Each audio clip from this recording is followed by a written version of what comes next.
Hey everyone, welcome back for another deep dive.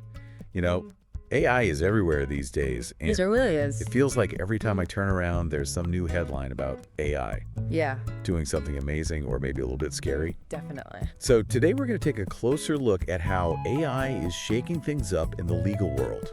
Ooh, interesting. Yeah, we've got some really fascinating material to dig into from UNESCO Okay.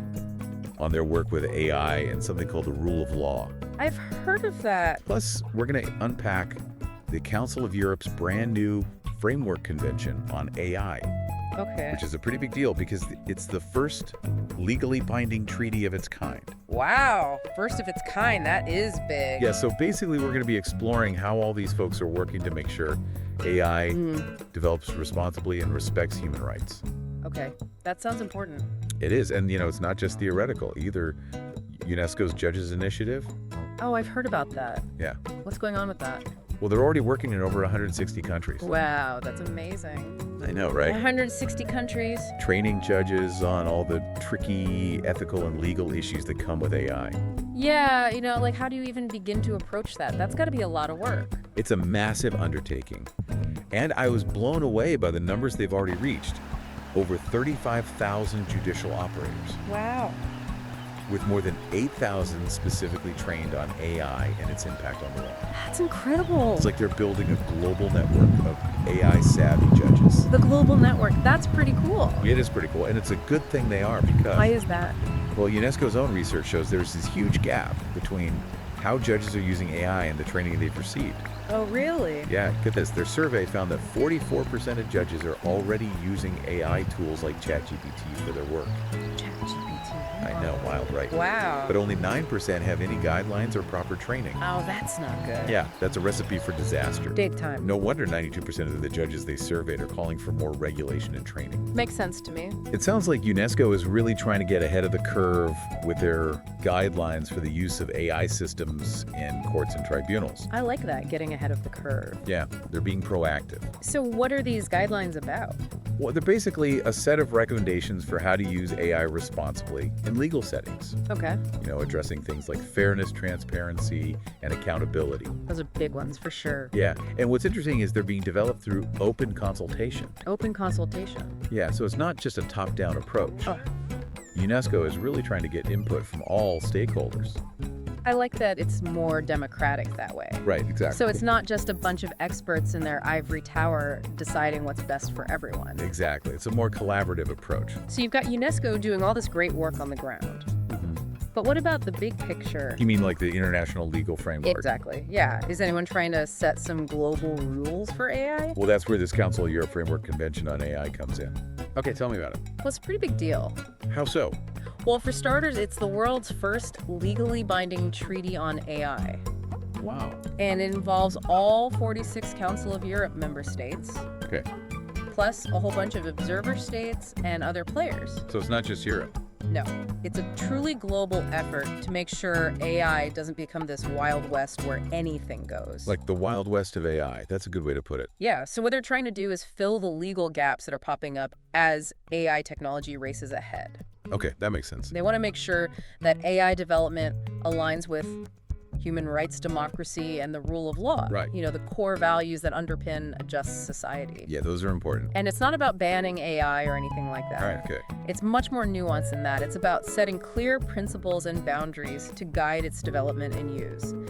So for example, The convention emphasizes things like human dignity and non-discrimination, yeah, making sure AI systems don't perpetuate existing biases or create new ones. Right, like you wouldn't want an AI system used in court to recommend a harsher sentence for someone exactly. just because of their race or gender or something like that. That's exactly the kind of injustice this convention is trying to prevent. Okay, I see. It also stresses transparency. Okay. So we should be able to understand how AI systems are making decisions. Yeah, that's important. And accountability. So there are mechanisms to hold those systems and their developers responsible if things go wrong. So it's not just about setting principles, it's about making sure those principles are actually enforced. Exactly, and that brings up a really important question. What's that? How do they actually enforce this stuff? Yeah, I mean, we're talking about a treaty, right? Are countries really going to change their laws and practices just because of a piece of paper? That's a great question, and it gets to the heart of how international law works. Okay. This convention isn't just a symbolic gesture, it has real teeth. How so? Well, one way they ensure compliance is through something called the Conference of the Parties. Never heard of that. Basically, it's where countries get together regularly to monitor how the treaty is being implemented and hold each other accountable. So like a global AI watchdog group. That's a good way to put it, and it's important because technology evolves so quickly. Yeah. This convention is designed to adapt and address new challenges as they emerge. Okay, so it's not just a static document, it's a living, breathing thing that can evolve with the times. Exactly. So you've got UNESCO working on the ground, training judges and developing guidelines, and then you've got the Council of Europe laying down the law with this new convention. Yeah, it's a two-pronged attack on the potential pitfalls of AI. A two-pronged attack, I like that. It shows how seriously the international community is taking these challenges. We're not just waiting for things to go wrong. Right. We're actively shaping the future of AI and law. Oh, that's reassuring. Yeah, it feels like we're taking proactive steps to make sure AI serves humanity, not the other way around. I like that way of thinking about it. And that brings up an interesting question. Even with all these global efforts, how do we ensure that the average person's voice is heard in all this? Yeah, that's a good point. It can't just be governments and big tech calling the shots. Exactly. Yeah. So what can individuals do to make sure AI develops in a way that reflects our values and protects our rights? Well, I think the most important thing is to stay informed and engaged, learn about how this technology is being used, ask questions and demand transparency. So not just passively accepting whatever new AI gadget or service comes along, Right. but really thinking critically about its implications. Exactly, and that's where this deep dive comes in. Oh, yeah. We're giving you the knowledge and the tools to be informed and engaged citizens in this rapidly changing world. That's a great point. Yeah. So we've covered a lot of ground in this first part, from UNESCO's global reach to the landmark Council of Europe Convention. And it's clear that a lot of thought and effort is going into building a responsible AI future. Definitely. But let's get down to brass tacks in part 2. Okay, sounds good. How is AI actually being used in the legal system today? Okay, And what are some of the ethical dilemmas that are already popping up? I'm ready to dive in. Let's do it. Yeah. So we just talked about all those global initiatives Yeah. to steer AI in the right direction legally. But let's bring things down to earth a bit. Okay. How is this tech actually playing out in the legal world today? Yeah, are we talking robot judges yet? Robot judges? I mean, not quite yet. Okay. But AI is definitely making its presence felt.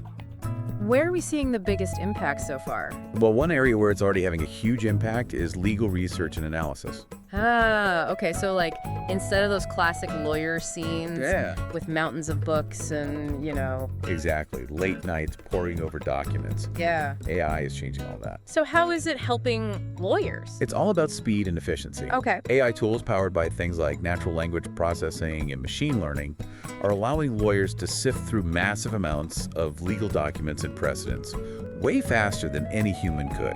So like having a super-powered research assistant Yeah. who never sleeps? Exactly, and never gets tired. That sounds amazing for lawyers who bill by the hour. It's a game changer, no doubt. But I imagine there are limitations. There are. I mean, can AI really just take over the whole legal research thing? Not quite. It's important to remember that these tools are still just at tools. Okay. They can assist and augment human legal expertise, Right. but they can't replace it entirely. So why can't AI handle it all? Well, here's the thing. AI systems are trained on data, right? Yeah, of course. And that data can reflect any biases that already exist in our legal systems and society at large. Oh, so if there's historical bias in the data, the AI could just perpetuate it. Exactly. That's a problem. It is. That's why principles like fairness and transparency Yeah. are absolutely crucial when it comes to developing and using AI in legal contexts. We don't want AI making things even more unfair. We really need to be careful that these AI tools aren't unintentionally amplifying existing inequalities. Right, it's like we need to make sure the AI is learning from the best parts of our legal system, Exactly. not the outdated or unfair parts Exactly. So what are some real-world examples? of how AI is being used. Yeah, like besides legal research. Well, there's also a lot of buzz around predictive policing. predictive policing. Yeah. What is that? Well, it's where algorithms crunch crime data Okay. to identify patterns and try to predict where and when future crimes might occur. Oh, so like Minority Report? Kinda, yeah. Is this really happening? It is, and it's sparking some heated debates. I can imagine why. Critics argue that predictive policing could end up reinforcing existing biases and lead to certain communities being unfairly targeted. Especially marginalized ones, I imagine. Exactly, yeah. So if the data shows a higher crime rate in a particular neighborhood, the AI might recommend more police presence there, Yeah, which could lead to more arrests, right. even if the underlying issues aren't being addressed. Exactly, that's the concern. And it's not just about predicting crime. Oh, there's more. AI is also being used in some places to assess the risk of someone committing another crime. Okay, so like if someone's been arrested, Yeah. the AI is trying to predict. Yeah, basically trying to predict the future behavior of individuals who have been arrested or convicted.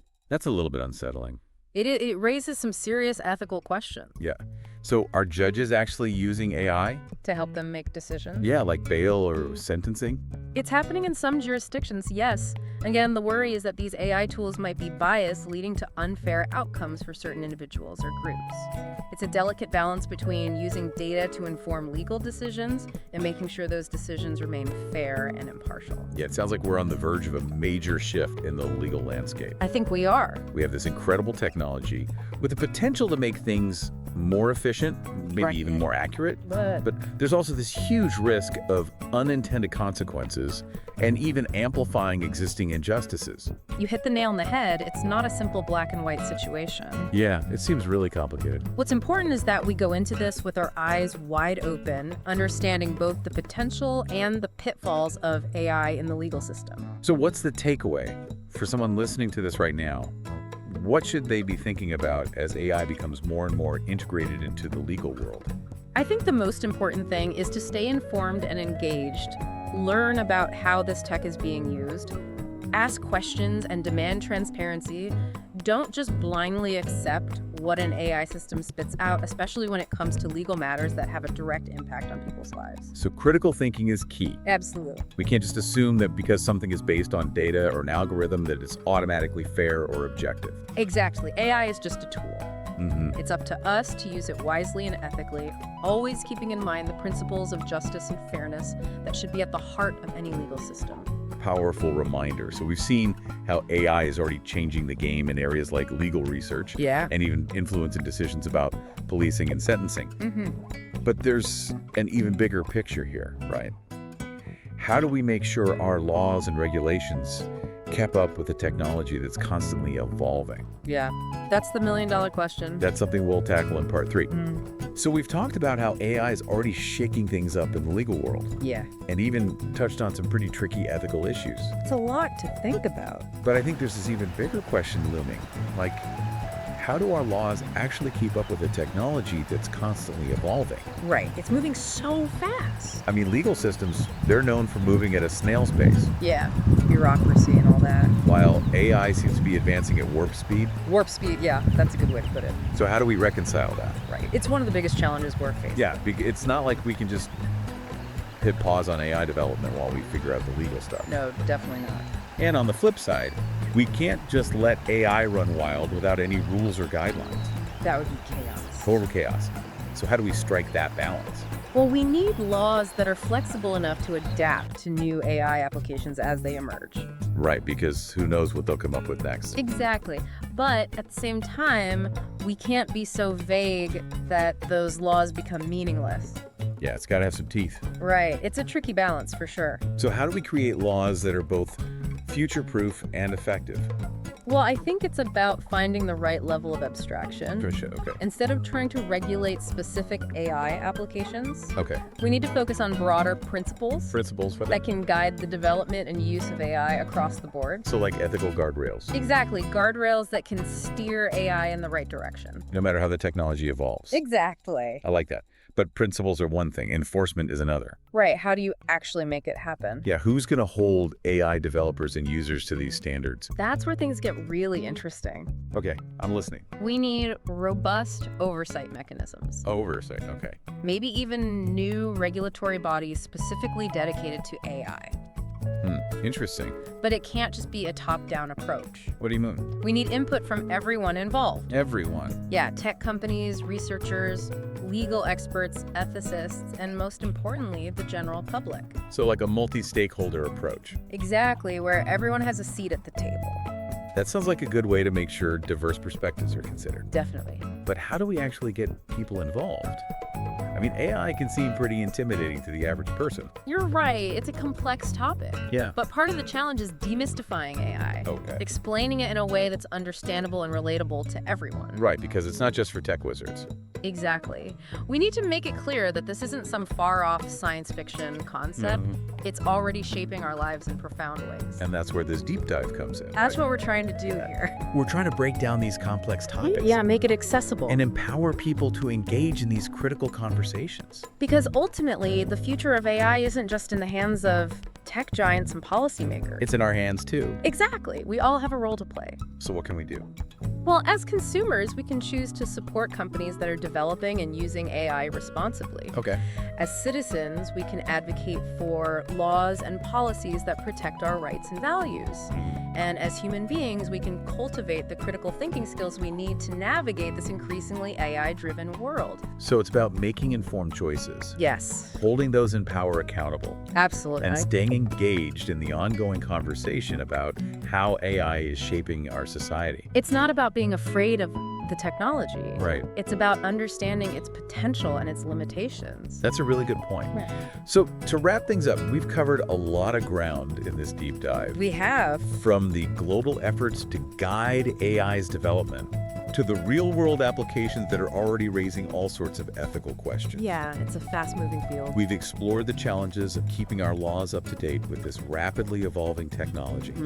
And we've emphasized how crucial it is for each of us to play a role in shaping the AI future we want. Because it's our future. It really is. Thanks for joining us on this deep dive into the fascinating world of AI and the rule of law. It's been a pleasure. We hope it sparked your curiosity and empowered you to continue exploring these important issues. Keep asking those questions. Absolutely. Until next time, keep diving